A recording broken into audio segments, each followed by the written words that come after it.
is a really good book on parenting. Just one of many classics that are there. But yeah, I absolutely think if you are not spending time with your child, and if you're spending more time with women that you don't have a family with than you are your kid, you're a fucking deadbeat. But it's important not to, it's also important to extend grace, because I was talking to somebody, they got a mentor, they paid a mentor to teach them how to be a father. They didn't have a father.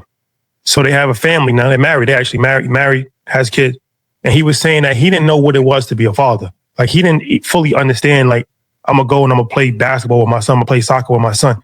So he actually took it as far as to actually pay a mentor to teach him how to be a father. So I think that's something that people don't fully understand a lot of times. You might think that, okay, I'm giving them money. I'm seeing a kid, twice a month. Yeah, you constantly have to learn. You might think that you're being a good dad, right? So I think it's important to just educate the people without necessarily just criticizing, because everybody doesn't even fully understand the role, especially if you hadn't had guidance yourself, right? Let's say you had no father in your life at all, right? Well, your baseline is low. For sure. So a week and a month to you, it's everything. Yeah. That's checking the box. Yeah, for sure. For sure. But you have to continuously learn and evolve. Like, I commend the brother for getting a mentor, but I know most men don't have a mentor for how to pick up women or how to get women, and then they find a way to do that all day. We make time for the things that we think are important. And this is the other part too. For those of you who have older kids, because this is becoming a thing, a lot of kids are disassociating with the parents when the child is older.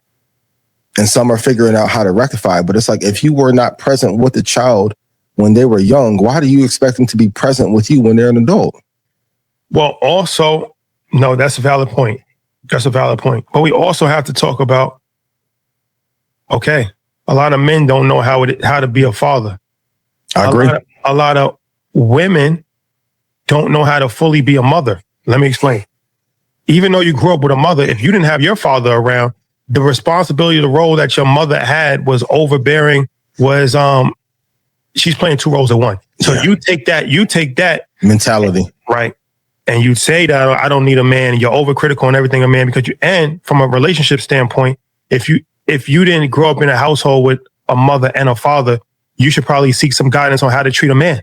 Because how could you know how to cater to a man if you never saw a man being catered to?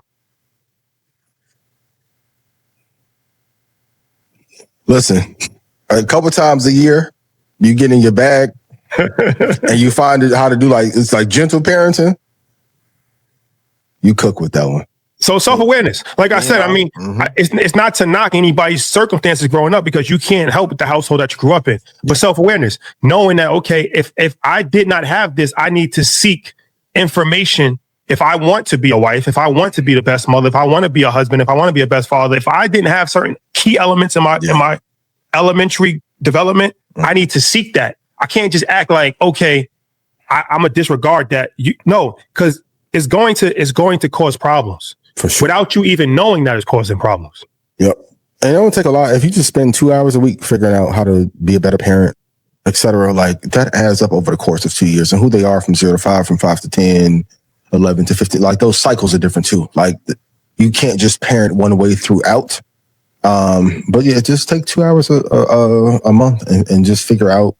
It's a lot of good shows, a lot of good podcasts, a lot of great books on parenting. Just read 5-6 pages a day. 5 a week if you can, to add things to your bag to be a better person, a better parent. I saw in Senegal, one of these countries in West Africa, where they had adult schooling for men to be husbands and fathers. They were learning key elements. You think that they should have something like that in America? It's needed. Even like back in the day, you would have Charm School and Cotillion and Jack and Jill. Like, you need transitional education for different facets of life. But you can argue that the system at large doesn't want good parental households because there's more money to be made in the brokenness of families, whether that's family court, whether that's family law, even consumer cycles are low. Like, when you have a house full of 5 people and there's love in that house and it's not tied to the phone, that family spends less than a family that does not spend time together, because you're searching for the love and adornment through items. So I would argue that the system is keeping it broken so that they can monetize off of it. 100%. Yeah. All right, let's talk about this Ice Spice situation. Very unfortunate situation. Mm-hmm. I'm sure by now everybody saw the video of her. To me, she didn't really get smacked though. Like the girl tried to smack her. She kind of like, maneuvered out of it a little bit, spiraled out of control. She went outside. They tried to jump her. It was a whole thing. Shoot the fair. I commend her for going outside to shoot the fair one. How you feel about Ebro saying that it was staged? My boy said that? Ebro. What? Why? Why in LA? Album rollout. I don't want to put that on her jacket because, like, regardless of what you may think of her music, she's put out enough hits to be able, like, that's a skill set to be able to make a hit. She hasn't lost it. So I think her brand is big enough and she's had endorsement deals elsewhere where you don't need to do that. And LA, if I'm going to stage something, I'm not going to stage in LA or Chicago. There's certain places I don't want to play. Yeah. I mean, there's a few different lessons here. First of all, prayers to her. Second of all, where was that team though? That's what I'm saying. We got to break this down lesson by lesson. The first lesson is, 19 Keys had said something a while ago where he got a lot of negative backlash and pushback. But he was just like, if you're an adult and you smoke cigarettes, eat pork, or eat McDonald's, I can't trust you. Yeah, I don't want to go that far because I don't want to alienate any parts of the audience. But I will say this: if you're over the age of 23, and if you're over the age of 23 in the year of 2026, you shouldn't. And you watch Earn Your Leisure, Blackout Market Mondays religiously, I definitely question your judgmental skills if you partake in either one of the three: smoking cigarettes, eating pork, or eating McDonald's. I question your judgment.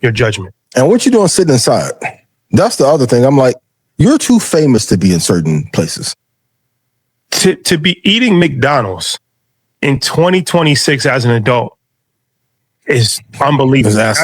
That's unbelievable. First thing. Second thing, like you said, to eat McDonald's like you're in fucking high school, just chilling on a little no food or some shit. Yeah, like you gotta get utensils and actually sit down and like, who does that?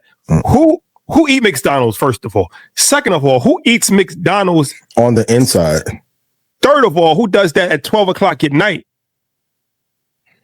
Late night drive-through? Or pick up and go? Or send the assistant? Uber Eats, Send the assistant in while you waiting in the car? Like, yeah.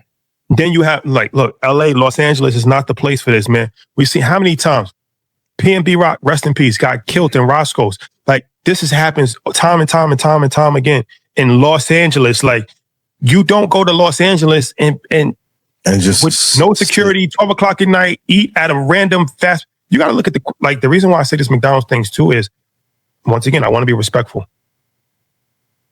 There's a certain caliber of people that's going to go to McDonald's. Oh, she smacked her. Hold on.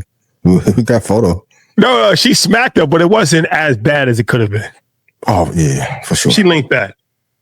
And you got to figure that there's going to be a certain caliber of people at 12 o'clock at night at McDonald's. And a certain kind of energy. And in any city in America. And it's a good lesson, too, to learn, whether you're famous or not, known or not, how you talk to people is really important. Because allegedly, when a girl asks for the little photo or whatever, Ice Spice has some words for her and threw the B word at her. Depending on where you're from, those are fighting words. And I heard she tried to sit down with him. That's kind of crazy. Yeah, that's trying to sit down, I heard. Yeah, that's wild. But energy, like a lot of times, even online, that's why I would tell some of you, like, you guys will elicit a response out of people and then get upset at how a person reacts to you, and you can't do that. So, yeah, I think it's foul for somebody to want to sit down, but that's one of the things where you have to learn how to de-escalate because you're in enemy territory, even if you don't think that you are. You don't know who's around, if you're being set up. A lot of the times, like, de-escalation and making it home has to be the priority. Thank God that this didn't go like the London situation. Rest in peace to that girl who passed away. But when you are away, you have to be very mindful of how you move. And people are in economic chaos right now. It's a lot of travesty going around, and people are looking for someone to take their anger out on. Make sure it's not you. Make sure it's not you. And I also will say this. Once again, you don't this, like, we was in Chicago the other day and we went to a diner and I'm just like, nah, I don't feel comfortable eating it. You went to a diner finally? No, we didn't eat there. I saw the diner, and I'm like, no, there's another cafe. I'd rather go to a cafe than a diner. Like, you got to be careful about situations that you put yourself in. Diners, fast food restaurants. No go. Hole in the wall clubs. I'm not interested in going any. A hole in the wall club where you got to go down the stairs and there's one exit. I'm not interested in going. Not doing it. Anyway, call me bougie. Call me whatever you want. Got to protect yourself. And it's a quality of life thing. And then security. If you, I don't understand why you don't have security. And like I said, it's bad judgment all across the board. Hopefully she learns from it. But be aware of your environment. You have to. At every level. A lot of life I'm learning is just to not be in the danger spot when things go awry. And for all of y'all who record these incidents, I know on the internet they say the cameraman never get hurt. That's not true in real life. Please be careful. Things can go left so fast. Be aware of your environment, but especially when the economy is tough, there's a lot more uproar, a lot more fighting, a lot more shooting, stabbing. You have to be very careful of how you move outside. Yeah. Okay, prayers up to her. And then, do you want to talk about that London incident? I think we can touch on it real quick. Yeah, apparently there was an influencer that had a friend there, and they got into some situation. She ended up driving, like, hit and run. Like, she targeted her with a car. I think she hit her, and she hit a bystander. Just went completely left. I don't know the stories. I don't know the whole detail. But this is why I'm assuming that they was probably drunk, because you just don't kill somebody for no reason. And this is why. But it also started online too with the back and forth. The threat. You have to be. I know people don't take them threats online serious. A lot of people take words as the preemptive thought before death. She literally put the guy Russell, but the other girl literally put, "You're going to throw it off a plane with me." You have to be mindful of even getting into conflict with people. So at the club, drunk. That's another reason you got to be careful of your surroundings. And all that, are we going to wait outside for the car? I know sometimes y'all think, even in my group, I'll be too meticulous around get in the car, let's go. It's a protective measure. So attempted murder, I don't think that she didn't pass away. So hopefully she doesn't pass away. But it's one of these things of like, that's why I don't drink alcohol. Like, I was never really a big alcohol drinker. I was a social drinker. Yeah. And the reason why I was never a big drinker is I seen too many people that turn into another person when they get drunk. And I never wanted to lose control of who I am, but that happens all the time. That liquid courage is a real thing. And you do dumb shit. And then sometimes to the point you don't even realize what happened. The next morning, I've seen this happen before. You tell somebody what they did and they look at you like you're crazy. They have no memory of what they did the night before. They blacked out. Yeah. That's scary. Yeah. That's really scary. That's tough. So it's like, man, you gotta manage your emotions better. You have to, once again, spatial awareness. Nothing usually good happens after 2:00 in the morning. And if y'all can't control your liquor, stop drinking. If you can't control your weed, stop smoking. Yeah. Like, you can't use that as an excuse to just do dumb shit. And stop crashing out over people that you are in a relationship with or you are in a situationship with. For what? That girl, like, she'd probably get 25. It's recorded. How you gonna fight that? It was premeditated. On top, I'm not trying to put extra charges on her, but you can kind of see the thought process through the video. People were trying to stop her. A friend tried to stop her. It's like, for what? You hit a bystander? For what? Over ego? Be careful. Be careful. Be out of the way of danger. Life is too good to be in the way of danger over some bullshitting for a moment. Let's show this clip of my man Cha-Ching talking about this AAU racket. Show this. Who grew? Come here. I know we have Pitch and Fest. I don't care. Come here. Y'all good? These prices is out of line. Parking, you ain't even at the parking in there. Food. $70 for Monday, $35 on Sunday. On the Lord's Day is $35. $40 if you got cash. Like, And you gonna have somebody crash out in that gym, man. Somebody liable to get hurt in that gym. Like, and then what if your kid ain't getting no minutes? Now you're putting the coaches in jeopardy. Y'all gotta make it right. Y'all gotta do better. The next section, y'all gotta do better. Please. So yeah, we talked about this last week actually with AAU. And you know, I'm in the AAU circuit. I'm going to all these AAU games. So $70 for the weekend. This is to get into the venue. The venue. This is before food, before snacks. That's the other nice shout to everybody here in the Houston AAU circuit. But just seeing the economics of it, I'm like, y'all are racking up tens of thousands of dollars on a weekend. Easily. Just seeing how many kids come in and out. Oh my God. And like you said, that's not even including sodas and food and merch and all of that. Then you can't bring your own food in. And then the AAU teams have to pay a fee to play into the team has to pay a fee to get into the tournament. Yep. You have to pay a fee to get in the tournament to watch, but you have to pay a fee for your child to actually play on the team. Yeah.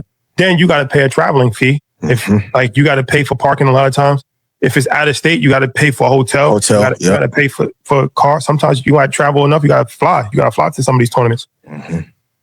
$70. That's the club prices. And like he said, now there's a reason why now I understand why I knew a few people. I know a person knocked the ref out. Like you going. Wait, what? Wait. No, this happens. This is what happened? No, they arguing about calls. Like, no, the AAU fights is real. Like, look, for sure. Like, I'm paying $70, and I feel like my son got cheated, or my son got. Luckily, I'm a level-headed person, but if I'm down on my luck and I'm paying $70, and my son is not playing, or my son I feel like is getting cheated, it's going to be a problem. In addition to the monthly fee, whatever that may be, you got to pay for the jerseys. That's tough. But going back to private equity, they have seen that they're saying like AAU and junior leagues are worth $40 billion. I believe so the monetization there, and this isn't even as organized as it can be. I think a lot of this desire is to kind of mainstream it, because everyone's not going to be able to make it to the NBA. But if a parent, if you love your child and your child has aspirations to play, they figured out how to monetize. It almost reminds you of like the strip club to a certain degree. I pay for parking, got to pay to get in, got to pay for food. You want to pay for extra access, got to pay for that. Every turn of the venue, you're just like, the team has to pay. They're figured out how to manage every per square inch in that building. And what are you going to say? You don't want to give your child an upper hand in a sport, and they're playing off of a lot of dreams a lot of the times. Because if you're not in the right league, it doesn't even matter.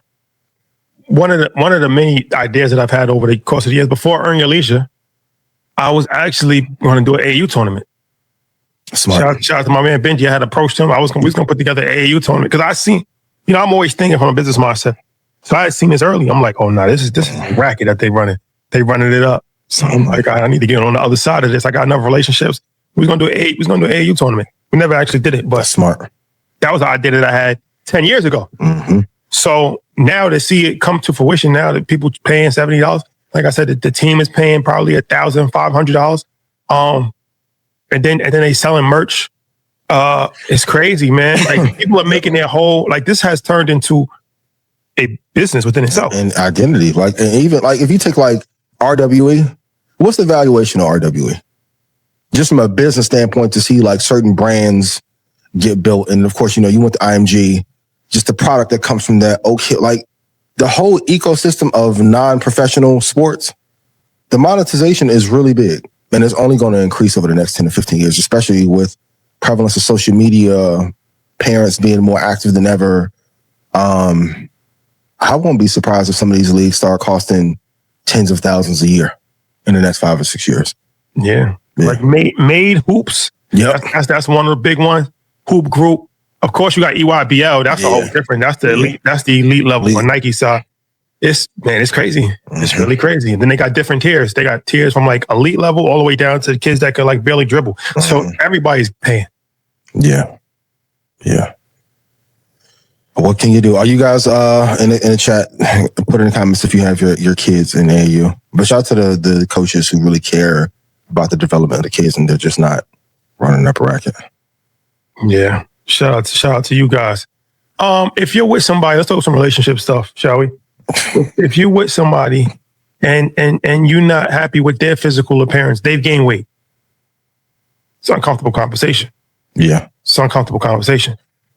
Because you don't want to, nobody wants to be an asshole. But you also, not just from even a cosmetic standpoint, you want the person to be healthy, right? But let's be honest too, you do care about the physical appearance because they're a reflection of you, you're a reflection of them. Somebody's gained weight. Let's say that. Or for a man, like from a woman, let's say a man might he's falling off. Some shit's not happening. Like he might have gained weight or he's not. How do you tell? Or somebody has bad breath. That's a bad one too. The bad breath thing is tough, yo. The bad breath thing is the worst. It's a very awkward conversation to have. What I would do is offer somebody gum. What I learned early on is never turn down gum. Never. Because if somebody's offering, they're offering it to you for a reason. Yeah. Especially if they go to like the concession stand and buy it. How do you deal with the chronic? Let's talk about the weight later. How do you deal with chronic? How do you deal with somebody that has chronic, like halitosis, not just a bad day? This is habitual. I don't know. I've had the fortune of not having to deal with that. So maybe the answer is to avoid the question is not to deal with someone that's dealing with those issues. Because that doesn't just pop up out of nowhere. It happened to me before. Really? Yeah. How you handle it? It went away. I waited it out. So I think it might have been a root canal. I don't know what it was. How long did you have to wait it out? That's the question of the night. Like 2 weeks. After 3 weeks was going to be my breaking point. 3 weeks was going to be my breaking point. That was anything. It was going to be a conversation. The third week was going to be a conversation. And mind you, I'm not seeing the person every single day. Okay. So in 2 weeks, it might have been sort of person 4 times. The third week, I had already mapped this out in my head. The third week was going to be the uncomfortable conversation. But luckily enough, it worked out. The clouds cleared up. So I don't know. I think it might have been some type of dental. I don't know. Yeah, it might have been something, but it worked itself out. But it was bad though. It was like dragging. It was bad. It was bad. That's tough. That's tough. It was bad. Yeah. And the worst is when somebody looks really good. That's more common than people know. Because you can't even, as bad as you want to do it. You can't do it. And nobody knows. Nobody's going to know why. Like, you know what I'm saying? Because you can't smell somebody's breath from 10 feet away. So nobody's going to know. But it's like, damn. Mm-hmm. It's tough. It happens more often than you think. Like That's why I drink water. That's why I drink water at all times. Yeah, got to stay hydrated. A lot of y'all not drinking enough water.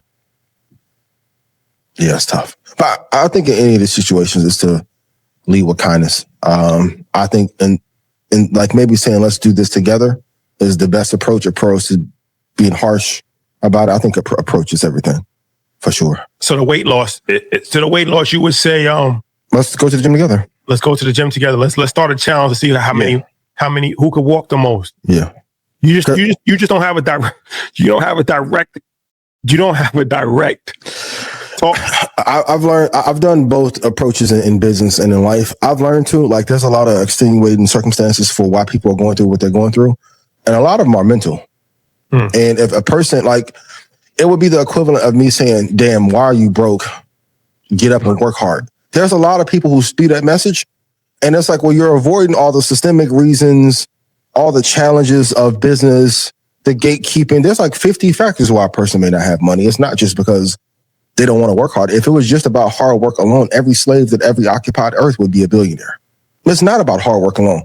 So a lot of times it's about approach. That's why I try in certain situations when people are struggling with something to give grace, because I know there's an underlying story as to why they may be struggling with something in that particular area. It's not just easy as get up and go. And there's a lot of, like in the hustle porn culture of Instagram and online that everyone can achieve, not enough people talk about the barriers. And like we talked about it with the food, but if you like combine a toxic work environment with poison food, with pharma, with the environment, just that alone makes it harder for people to be able to thrive in certain areas. Would you ever leave somebody for strictly cosmetic reasons? I hope I would never be so shallow to do such a thing, Rashad. But would you? I haven't done it to this point in my life, so I hope my character never changes. But are you capable of doing that? No, I don't think so. You're not capable. Back to you for sure. Yeah, buddy. Shelly, you see? Put in chat.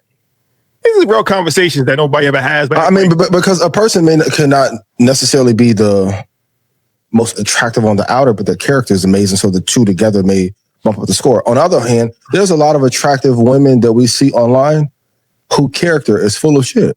And it makes them hella ugly. That's the real love. That's when you go into the real love as far as when you with somebody for the long haul. That's inevitable. You're gonna have the physical attraction is not gonna be the same. You're gonna have some weight loss. You're gonna lose your hair.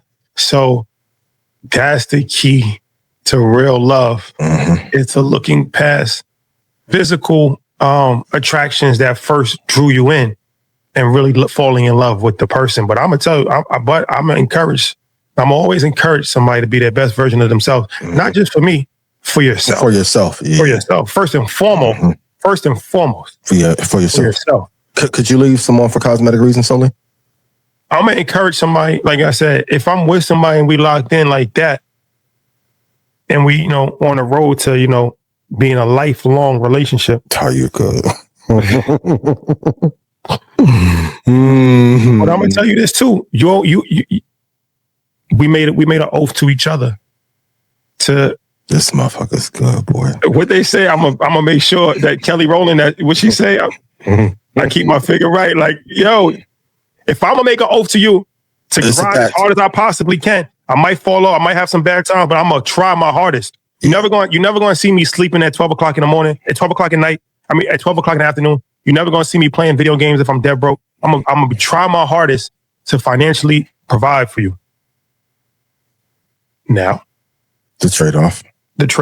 I need you to try your hardest as well. We're going to try our hardest. Like I said, sometimes, things happen, life happens. But if you're not trying, that's going to be difficult for me. Like if you're not trying, and I get it, a lot of times it is a depression. It is a variety of different things. So let's try to go to, counseling. Let's get some endorphins and go to the sun and let's do that. But I'm going to be honest with you, it's going to be difficult for me if that effort just completely falls off a cliff from the person that I once knew and you're no longer that person. I'm out. Is it the same in regards to upgrading in character or integrity? Upgrading in character? No, because when I met somebody, you got to have good character. So I'm not going to meet somebody with bad character and start to be like, oh yeah, this is my wife. Like, you know what I mean? Like, I'm only going to be with you if you have good character. What if it degrades over time or like the friend circle changes? Once I start to see some red flags, once I start to see red flags on some shit. Wrap it up. One is enough. I feel you. Yep. I'm at it. Listen, what they say, fire early. That's true in personal and in business. One is enough. Respectfully, of course. If you have to choose a guaranteed peace with no legacy or chaos with generational wealth, which one are you picking? And is legacy overrated? No, legacy is definitely not overrated. Legacy is all we have. You think so? Yeah, your name. That's why your name is so important. That's why it's like you gotta. It's a blessing to have a son because he carries on your name. Daughters is a blessing too. Daughter is definitely a blessing for sure, 100%. Don't clip that up. Don't make me sound crazy out here. But I'm just saying it's a blessing to have a son because your name, it carries on. Like people really gotta value their names. Like, you know what I mean? Like you can't throw dirt on somebody's name. Like protect your name, vitally important. So the legacy, I think that's not overrated. That is not overrated. Okay. That's something that we need to really, really, really like. I want them to be proud of who the grandfather is, the great grandfather. Like, you know what I mean? Like somebody has Rockefeller name, like they wearing that name with a badge of honor, not because of what they did, because of what somebody did 100 years ago. So I'm all for the name. I'm all for the legacy, 100%. What's the second part of the question? Would you rather have guaranteed peace with no legacy or chaos with generational wealth? Would I rather have guaranteed peace with no legacy or chaos and generational wealth?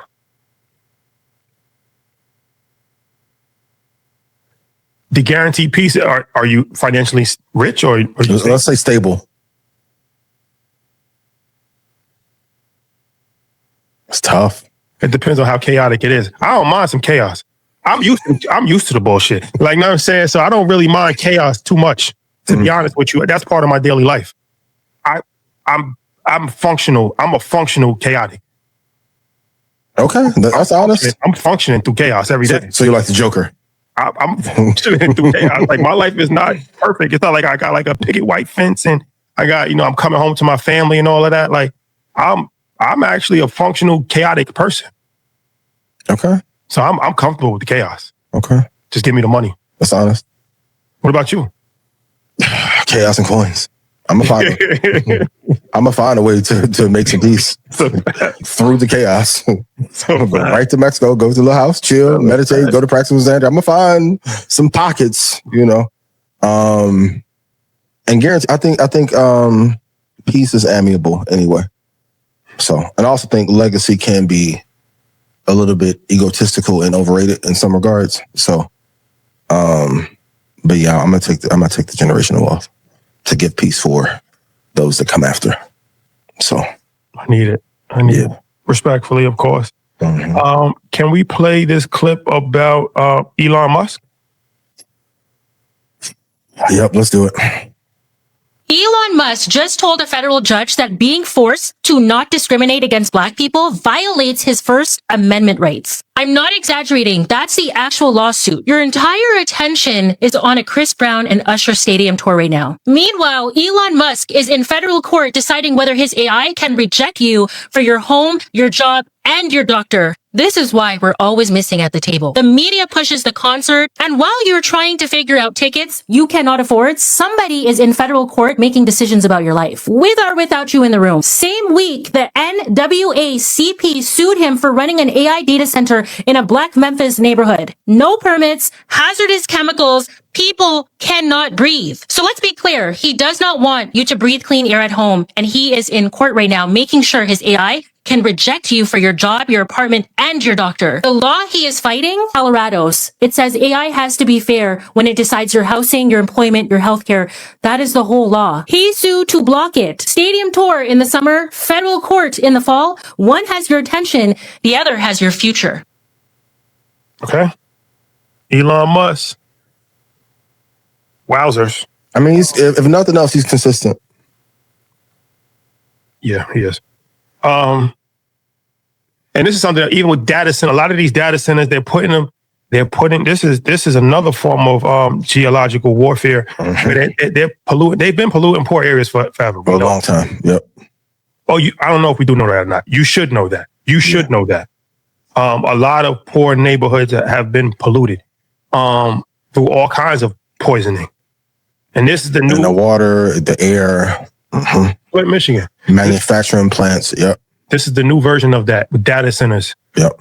And they're putting them in, not surprising, poor neighborhoods adjacent to Black neighborhoods, neighborhoods that they made poor through legislation, allegedly. So now he's suing for the right to do what he wants to do. What do you think? It's not surprising. If nothing else, he's consistent in who the character shows to be. And even when I was criticizing him a couple of years ago, a lot of people were pushing back, and I'm like, man, you guys are reminding me of what was Sam Jackson character in Django. It's like a lot of people will fight for, like, you can tell two sides of a story and say that he is a great business person, but being Black, you can't turn away and say, hey, these things are not going on. And also, too, like, when you have that much power, you can argue that he finessed the administration to get what he wanted. A lot of times we talk about welfare recipients, but we don't talk enough about corporate welfare and how much capital he's been given through government contracts. I'm not surprised at all. And a lot of times the people that are sticking up for these people are nowhere near financially stable. It's like the Mondani thing. He said he's going to start to tax apartments, $5 million and up apartments if you're not living there full time. And there's a bunch of people that's like, man, I told you this is the first time on social. I'm like, you yourself are living in a rent stabilized apartment. Mm-hmm. Like, the idea that delusion and psychosis. You advocate for people that will never advocate for you and won't give you shit. Like you under comment like, yeah, see, this is socialism. Da da da da. Like, brother. He's never going to reach out. Never in life. I get it. He won't repost your shit on X. I get it. It's a certain level of aspiration that you're aspiring to become that. And I fully support you in that journey. But let's just deal with the reality that you're in right now today. You are advocating for people that don't give a fuck about you, and you're anti policies that don't affect you. Yep. That makes no sense. And if anybody's ever worked at some of those companies, if you are of a darker hue, these complaints have been talked about for almost a decade. Like when it affects you, then you could be worried about it. Mm-hmm. If it doesn't affect you, because best believe the shit that does affect you, they don't care about because it doesn't affect them. At all. If it affected them, they would care about it. Yep.